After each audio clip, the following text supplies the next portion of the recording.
Alors, dans l'actualité de ce vendredi 24 janvier 2025, d'abord, la survie d'entreprises menacées par la fermeture partielle des sentiers de motoneige. Là, on en a parlé, on a invité M. Nadeau qui est venu nous parler, M. Nadeau qui est président de l'Association des propriétaires de boisés privés des Appalaches. Il est venu nous expliquer exactement ce qui se passait.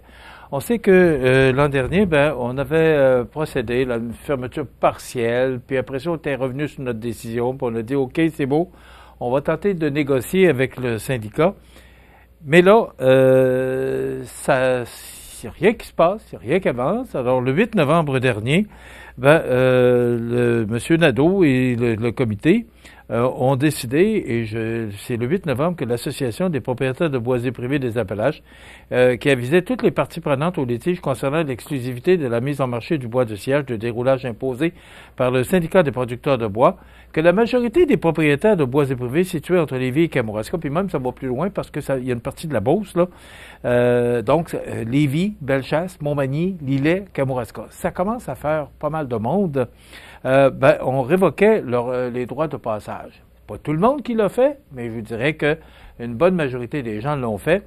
Ce qui prive les motoneigistes de pouvoir utiliser le sentier, ce qu'on dit, ça je ne le savais pas, le sentier de motoneige 55 en provenance de la Beauce et la Chambre de commerce de Montmagny. Et là, on apprend hier, par le communiqué de presse de la Chambre de commerce, que le restaurant chez TSP Évasion du club de golf de Saint-Pamphile et le chalet villégiature et pourvoirie d'Aquam, à Daquam, ont récemment annoncé leur fermeture prochaine.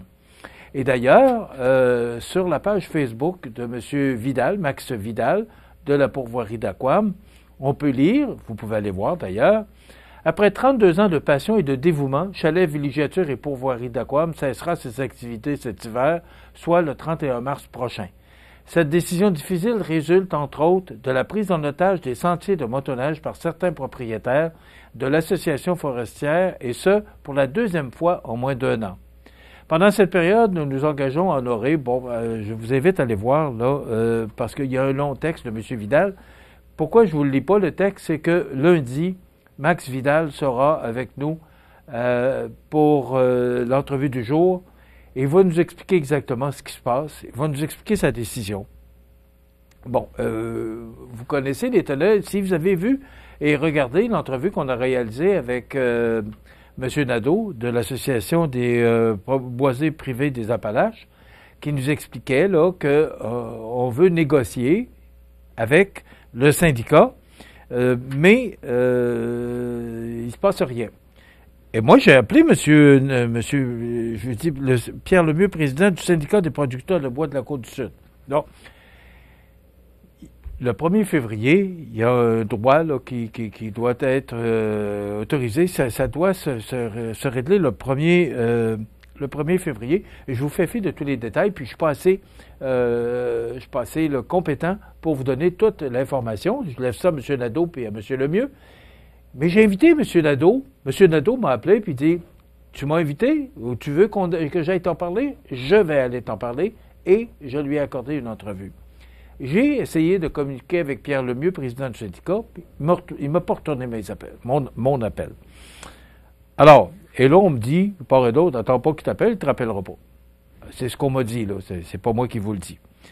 Et pourtant, là, tout le monde, et là, c'est la Chambre de commerce hier qui a émis un communiqué en disant, faudrait que les gens s'assoient, puis qu'ils se parlent, parce que là, il y a 2 entreprises qui vont fermer leurs portes. Mais si ça continue, parce que Madame Noémie Caudreau-Régnier, copropriétaire du bistrot d'érable, qui nous dit que chaque commerce qui doit réduire ses heures, faute d'achalandage ou même fermer définitivement, devient un service de moins pour la population locale dans un territoire que l'on ne cesse de vanter la beauté, l'unicité, l'originalité et que l'on tente de développer. Tant de sous, de temps et d'énergie mis dans la région pour finalement tout laisser tomber. Est-ce vraiment à cela que nous voulons aller? J'interpelle les décideurs de la région à s'asseoir pour régler le conflit dans l'immédiat pour éviter d'autres dommages, ajoute Mme Caudreau-Régnier. Là, ça commence à être drôlement important. On savait que ça allait faire mal, le fait que les propriétaires de boisés privés enlèvent le droit de passage aux motonégistes. Mais là, c'est critique. Et là, on commence à parler de fermeture d'entreprise. Alors moi, j'invite M. Nadeau et M. Lemieux, même s'ils veulent venir nous parler ensemble, ce que je pense pas qu'il va arriver, mais je leur offre quand même l'opportunité, ou encore, s'ils veulent le faire pour nous dire où on en est avec ce litige-là, parce que le 1er février, là, c'est samedi prochain. Alors, il va arriver quoi? On est rendu où dans ce dossier-là? Ben, j'aimerais ça, et je leur donne la tribune, je leur donne l'opportunité de venir nous en parler. Tant M. Nadeau que M. Lemieux, moi, je favorise pas plus un que l'autre, là. On est un média d'information, et ce serait apprécié. On a la position de M. Nadeau, qui est le président des propriétaires de boisés. Ben, pourquoi on n'aurait pas M. Lemieux, qui nous donne aussi son point de vue? Et là, ben, on se fait une tête avec ça. Mais là, les gens d'affaires et la Chambre de commerce, et même, si vous vous souvenez, les 3 préfets des MRC de Montmagny, Lillet et Kamouraska, soit M. Frédéric Jean de Montmagny, de la MRC de Montmagny, M. Normand Caron, préfet de la MRC de Lillet, et M. Roy, Sylvain Roy, préfet élu de la MRC de Kamouraska, qui ont donné leur point de vue et nous ont dit, ben là, il faut s'asseoir, on est prêt à intervenir s'il faut. Et là, on fait quoi? On n'entend pas parler de rien. Là, tout simplement, on n'entend pas parler de rien. Là, la Chambre de commerce avait communiqué pour nous dire que là, il y a des fermetures. M. Vidal va nous donner plus de détails lundi. Je vous invite à être là pour écouter cette entrevue-là.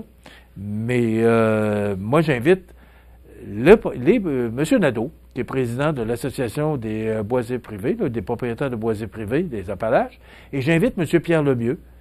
Je vous donne la tribune, même si vous voulez venir ensemble pour qu'on puisse s'expliquer en ondes, je vais vous donner le temps nécessaire, rassurez-vous. Je pense que c'est important. OK, Max Vidal, qui est propriétaire de la pourvoirie d'Aquam, qui sera notre invité exceptionnellement là, lundi matin. Aujourd'hui, oui, on vous a appris récemment le décès de l'honorable Dr Gilbert Normand, survenu le 1er janvier 2025 à l'âge de 81 ans. Il sera possible de venir le saluer une dernière fois le vendredi 24 janvier, soit ce soir. Il sera exposé en chapelle ardente à compter de 19h ou de 19h à 22h dans le hall de l'hôtel de ville de Montmagny. Par la suite, la famille accueillera parents et amis le samedi 25 janvier à la maison funéraire Laurent Normand, 115 rue Saint-Louis, Montmagny, à compter de midi.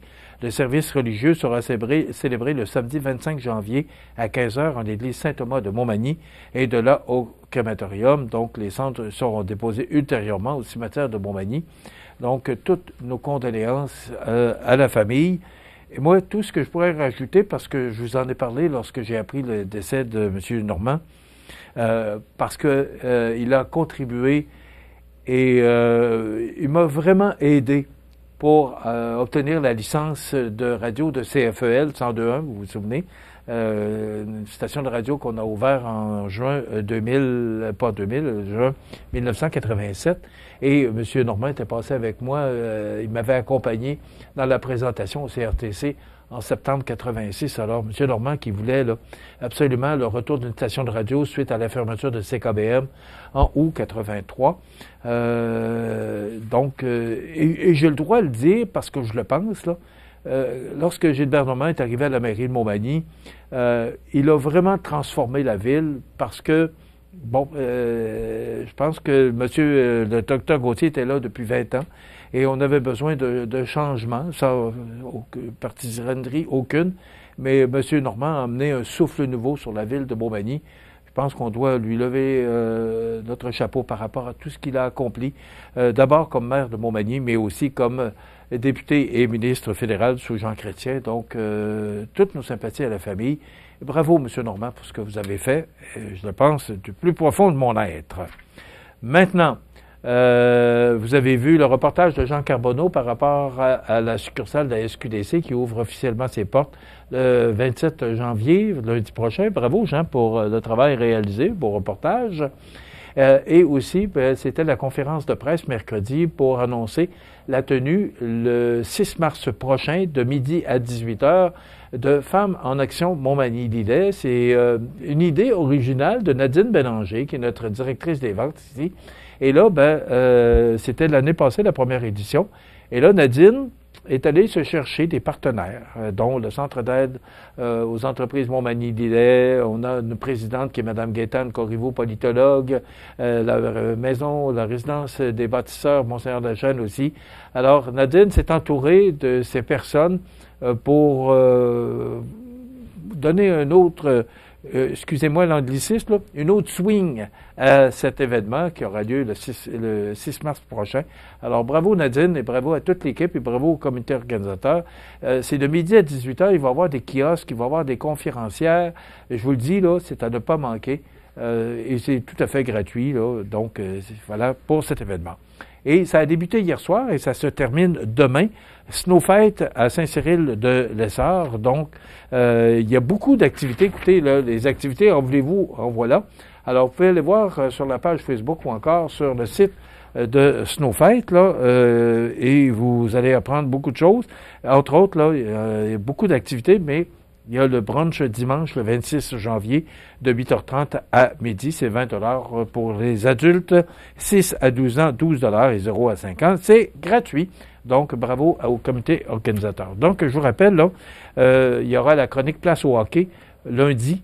Et on reçoit M. Max Vidal de la pourvoirie d'Aquam, là, qui annonçait via sa page Facebook là, que après 32 ans de passion, Chalet Villégiature et pourvoirie d'Aquam cessera ses activités le 31 mars prochain. Donc, on veut avoir tous les détails de cette décision. Donc, c'était sur la page Facebook de la pourvoirie d'Aquam. Dans quelques instants, on vous présente les avis de décès. Je vous souhaite de passer une excellente fin de semaine. On va essayer de tout oublier. Une semaine difficile au niveau de l'information. Bon week-end. À lundi.